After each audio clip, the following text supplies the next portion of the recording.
El día de hoy se llevó a cabo el Foro Atlántico Iberoamérica, Democracia y Libertad en tiempos recios. En este programa han participado, o en este Foro Atlántico han participado varios expresidentes. Uno de los anfitriones ha sido el escritor y premio Nobel Mario Vargas Llosa, quien por cierto hizo declaraciones respecto a cuál era la sensación que él tenía sobre la posición que había tenido el gobierno del presidente Sagasti en este último tramo del proceso electoral.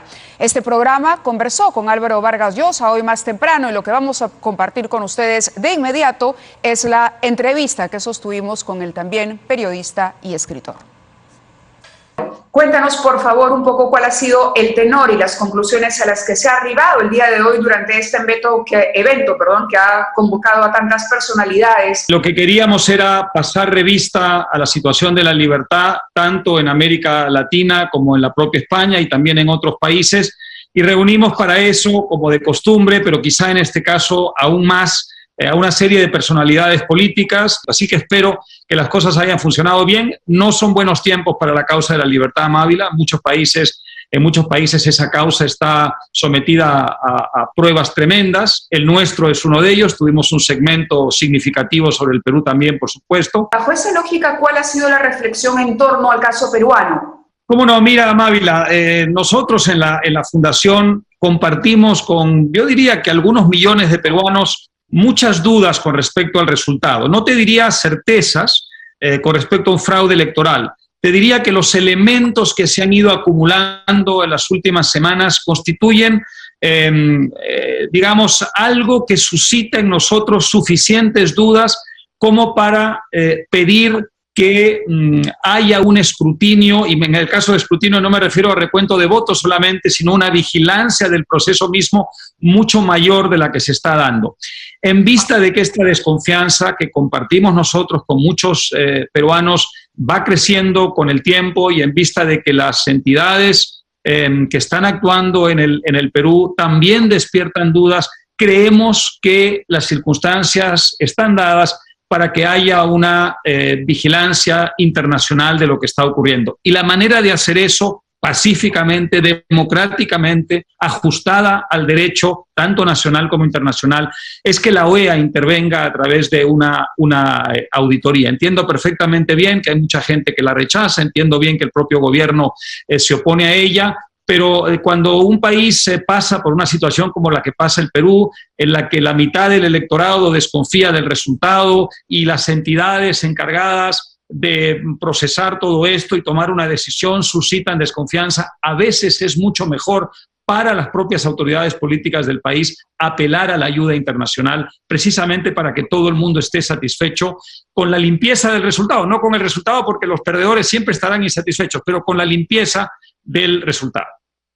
Mario Vargas Llosa ha dicho que claramente el gobierno se ha puesto del lado de uno de los candidatos. En clara alusión a Castillo, ¿lo sienten así realmente? Sí, Mávila, desgraciadamente con el transcurso de los días la impresión que tengo es que el propio presidente Sagasti, la primera ministra, algunos de sus colaboradores están tomando actitudes que tienen una naturaleza más política de la que deberían con respecto al proceso electoral y con respecto al trabajo del Jurado Nacional de Elecciones. Este último intercambio de frases que querían ser juguetonas y provocadoras, digamos, juguetonamente provocadoras de parte del presidente con Keiko, están fuera de lugar. Un presidente en una situación como esta tan delicada, con medio país desconfiando de un resultado, tiene que mantener la neutralidad. No solo tiene que mantenerla, tiene que hacer que parezca que la mantiene. Es decir, las apariencias de todo esto son tan importantes como el fondo del asunto.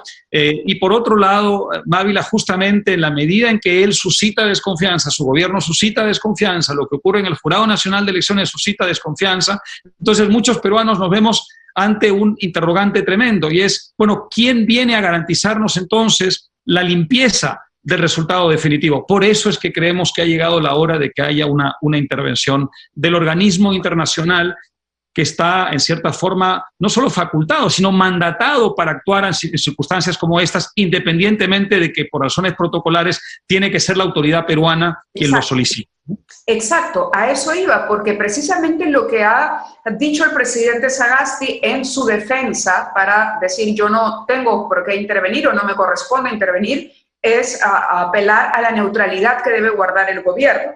Entonces, él ha dicho yo no soy un actor aquí el jurado tiene que dar un fallo definitivo, tiene que declarar al ganador. ¿Cómo queda el Jurado Nacional de Elecciones ante todo esto? ¿Ya no tiene autoridad o legitimidad al punto que hay que pedir esa auditoría internacional? Ávila, la actuación del jurado no ha sido una actuación que suscite confianza, ha sido una actuación que suscita tremenda desconfianza, empezando por el propio presidente del tribunal, porque esto es finalmente un tribunal, ¿no es cierto?, electoral.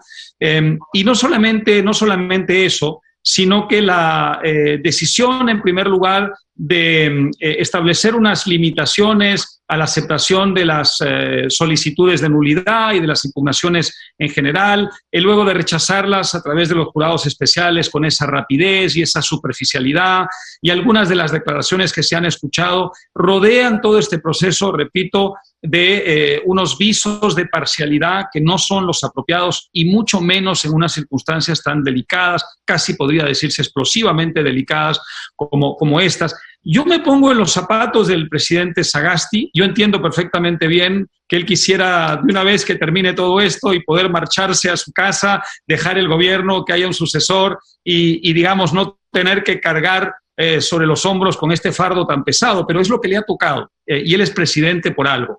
Y entonces yo me sitúo, como digo, en su lugar. ¿Qué cosa haría yo en una situación como esta? Y cada ciudadano se tiene que plantear esa hipótesis, Mávila.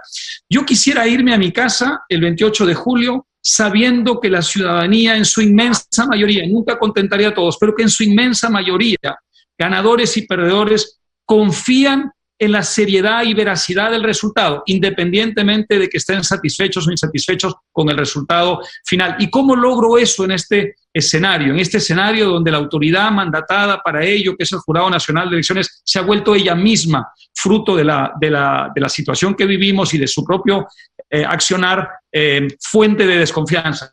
Hay una manera, y es que el propio gobierno apele a la OEA. Vamos a suponer que lo hace, que se produce una auditoría y que la auditoría finalmente ratifica una victoria del señor Castillo. Nadie puede apelar contra eso, Mávila. Keiko Fujimori no podría insurgir contra eso políticamente, no podría desavalar ese resultado, no podría desconocer ese resultado, estaría obligada a reconocerlo y quienes la hemos apoyado seríamos los primeros en salir a decir exactamente eso. Pero imagínate que pasara lo contrario. Aquí hay una diferencia de muy pocos votos, Mávila, 40,000 y pico de votos son muy pocos y las mesas donde ha habido sospecha de irregularidad o de fraude en mesa son demasiadas, acumulan un número enorme de votos, mayor que la diferencia entre ambos. Vamos a suponer que una auditoría finalmente llegue a la conclusión de que ha habido un número de irregularidades suficiente para que este resultado oficial no sea el correcto, el veraz, el justo. Pues entonces estaría el presidente Sagasti en el fondo prestándole a la democracia peruana un enorme servicio, independientemente de que su posición ideológica pueda ser distinta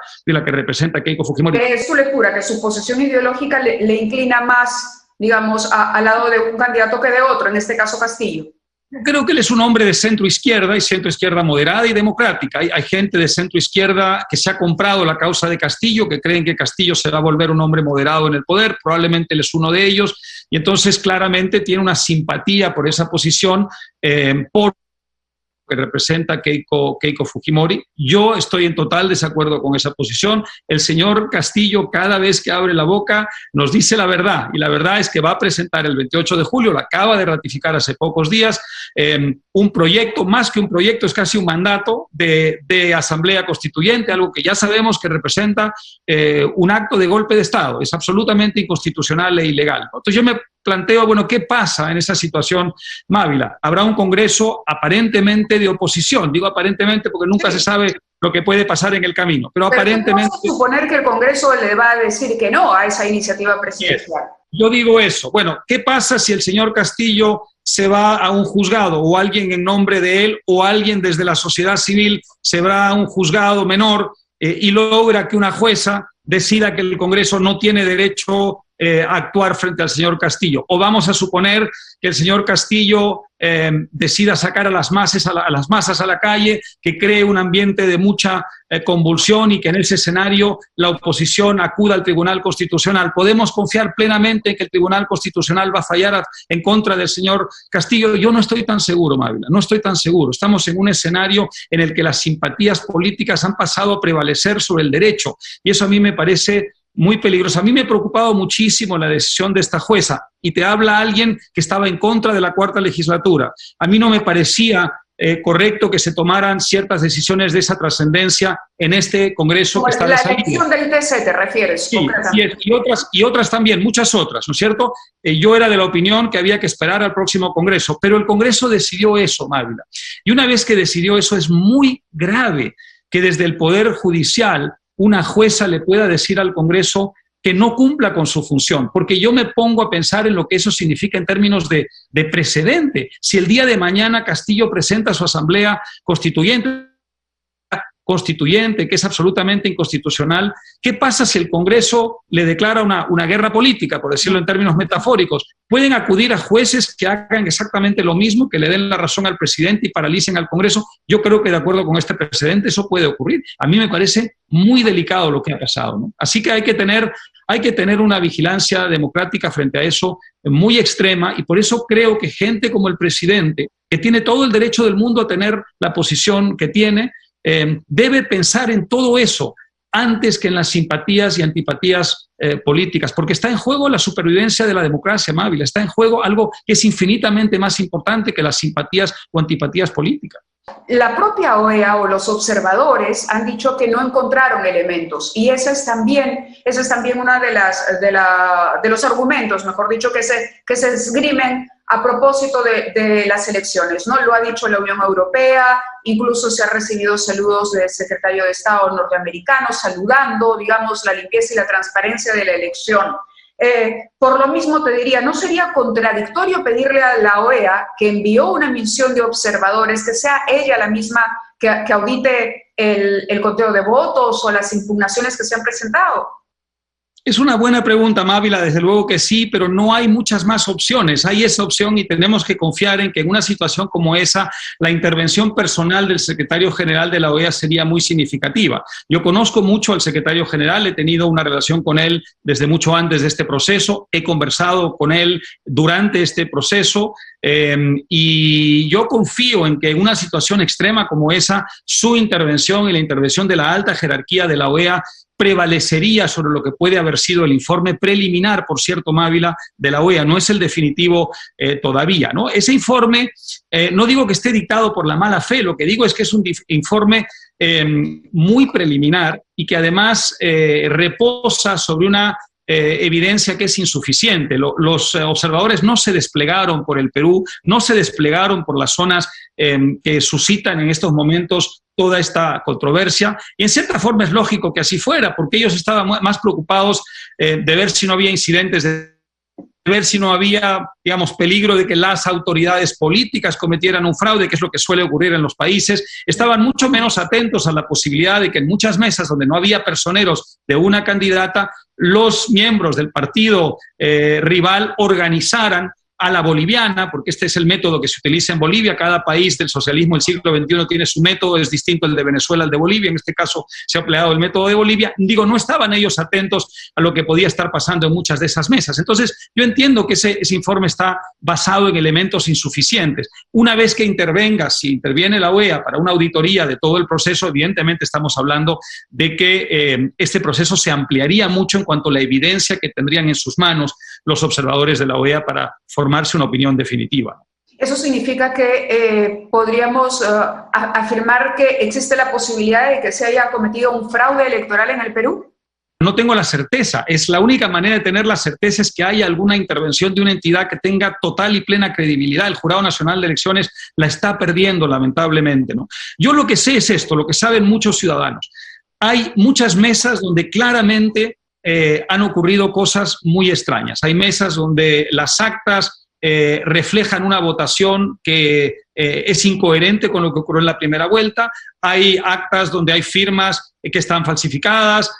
Hay, digamos, actas que en cierta forma representan un fraude, excepto que no un fraude, que es la palabra, digamos, lo que normalmente la palabra evoca, no un fraude organizado por el gobierno del señor Sagasti, ni siquiera un fraude organizado por el Jurado Nacional de Elecciones, un fraude cometido por gente de Perú Libre, por gente que tenía, digamos, el control político del escenario donde actuó. Luego, las instituciones como el Jurado Nacional de Elecciones han actuado de una manera frente a esos hechos que a nosotros nos parece extremadamente sospechosa y muy poco, digamos, creíble. Pero el fraude, si lo hay, no se origina ahí, se origina antes de esa etapa y ese proceso. Por eso es tan importante hacer un muy seria. Yo sigo sin entender bien que con el argumento de la privacidad se haya privado a este proceso de la posibilidad de cotejar el padrón digamos, las firmas y las huellas de la RENIEC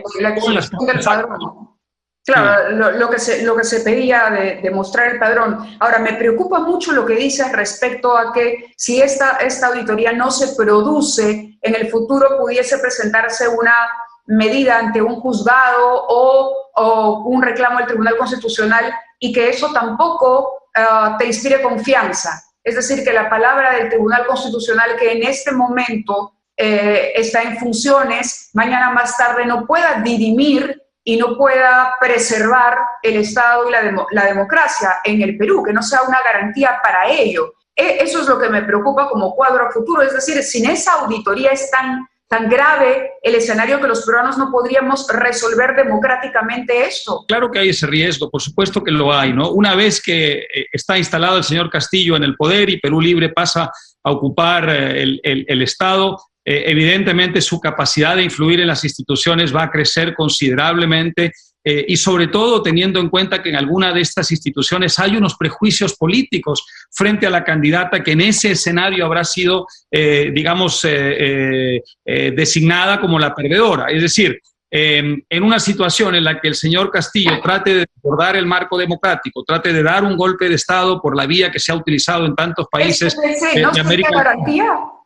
Yo no tengo la seguridad en absoluto de que haya esa garantía, no lo tengo. Es un tribunal compuesto por miembros cuyo mandato ya venció en muchos casos, Mávila. Eso es muy grave para un país, es una institución demasiado importante, demasiado preciosa, en cierta forma es la institución más importante del país en términos judiciales. Entonces, esa es una institución que necesita transmitir, proyectar una enorme credibilidad. En este escenario yo veo muy riesgoso que continuemos de esta manera porque, repito, el 28 de julio el señor Castillo, si es proclamado vencedor, ha anunciado con todas sus letras que va a presentar un proyecto que representa en sí mismo una forma de golpe de Estado, Mávila. Vamos a tener que confiar en que, digamos, una vez que el Congreso intente detenerlo y no lo pueda hacer, esos tribunales que están fallando como están fallando ahora en estos días, ¿van a hacer lo correcto? Es muy difícil confiar en eso, Mávila. Una jueza acaba de decirle al Congreso,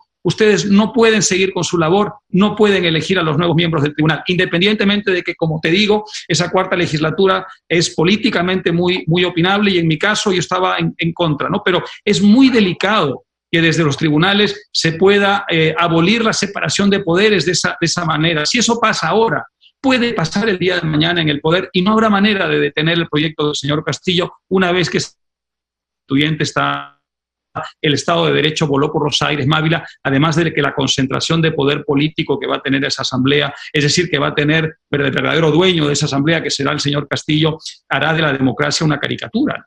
Claro, pero también podría estar el escenario que dicen algunos de un golpe desde el lado de la derecha, que mire por una vacancia de Castillo antes de que a él se le ocurra disolver el Parlamento o proponer esta asamblea.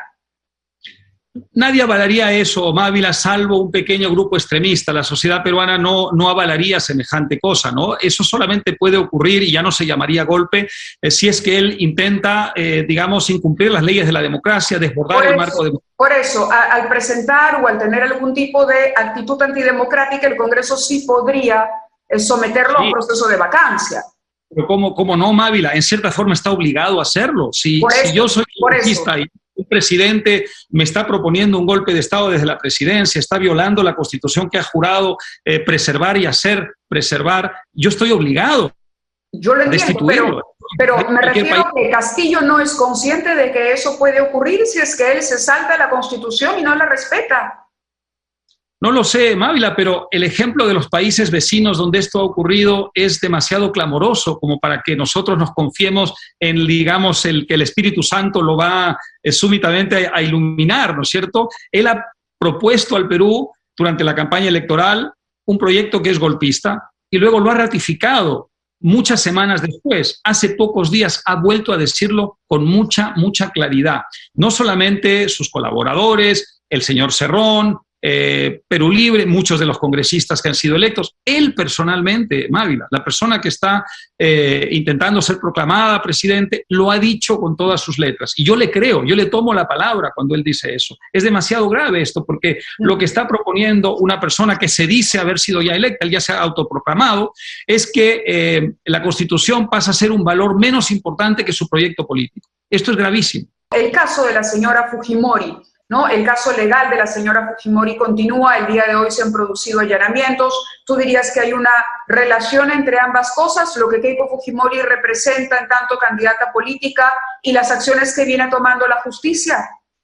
Yo creo que es enormemente injusto que se esté pidiendo una vez más enviar a la señora Fujimori a la cárcel. Yo opiné, y opinamos en el mismo sentido muchas personas, el doctor Pedro Cateriano entre ellas, mucho antes de este proceso electoral, que había unos excesos en esos encarcelamientos, digamos, sin sentencia, es decir, por razones investigativas. Evidentemente, ojo, que te interrumpo porque el TC dio la razón a ese argumento y este TC excarceló a la señora Fujimori. Yo lo sé y, digamos, uno hubiera esperado que eso ya fuera definitivo y, sin embargo, no lo es. Los fiscales están una vez más intentando enviarla a la cárcel por cuarta vez sin una sentencia. Eso sería un acto, además de una enorme crueldad, pero finalmente no es eso lo que importa. Lo que importa es si está ajustado a derecho o no. Yo creo que sería estirar la liga del derecho mucho más allá de lo razonable y no hay ninguna duda que la lectura política que haría buena parte del país sería que aquí se ha instalado una persecución y eso es absolutamente injusto.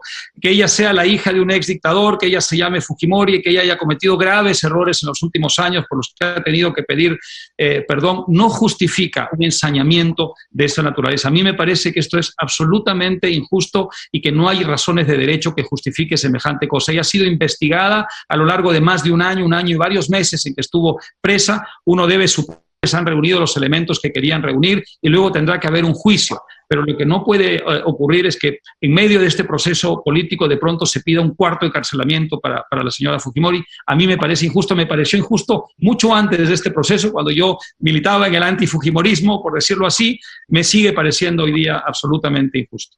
¿Qué se debería hacer bajo toda esta lógica y después de este análisis para preservar la democracia si es que el jurado finalmente dice el ganador es Castillo, lo proclama presidente y el señor Castillo asume la presidencia?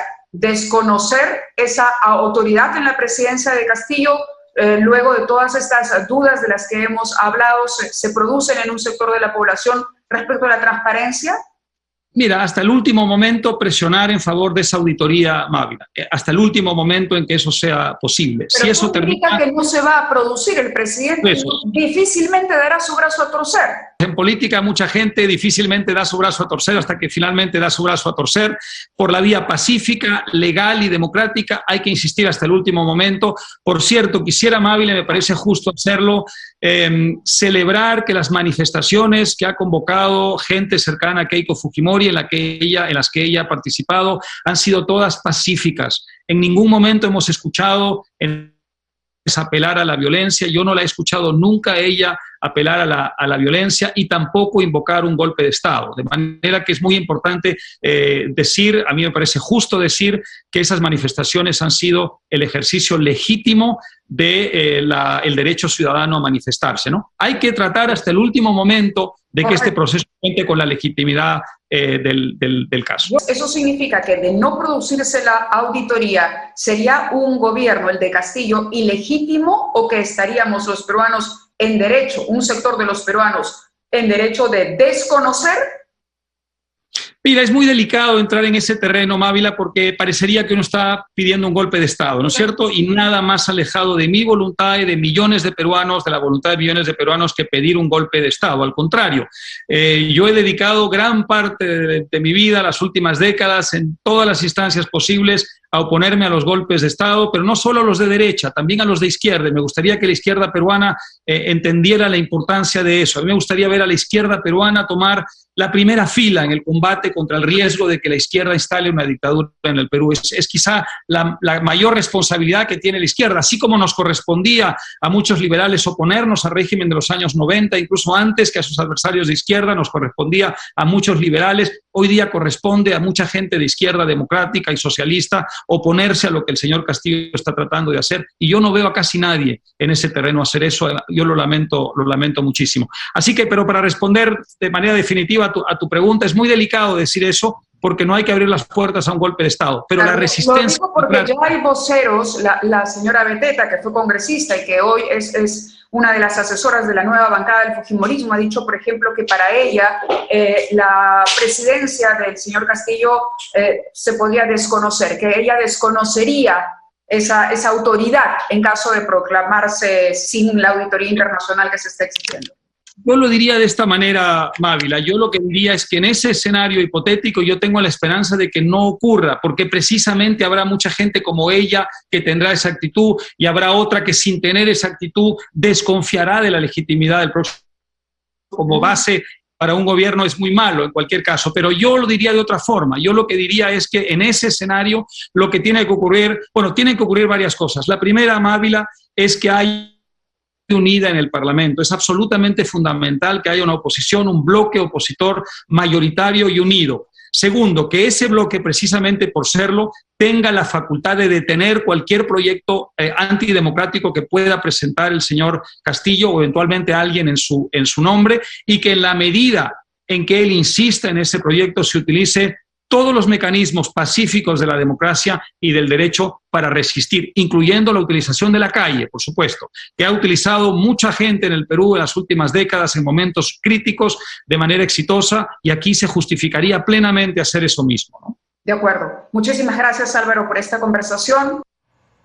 Muy bien, palabra de Álvaro Vargas Llosa. Esto antes de ir a la pausa, contarles además que el Jurado Nacional de Elecciones ya ha resuelto el 90% de las 241 apelaciones pendientes de Fuerza Popular. El Tribunal Electoral avanza con apelaciones de nulidades pendientes, pero espera el voto minoritario. Falta el voto minoritario. La proclamación final se estima para la quincena de julio.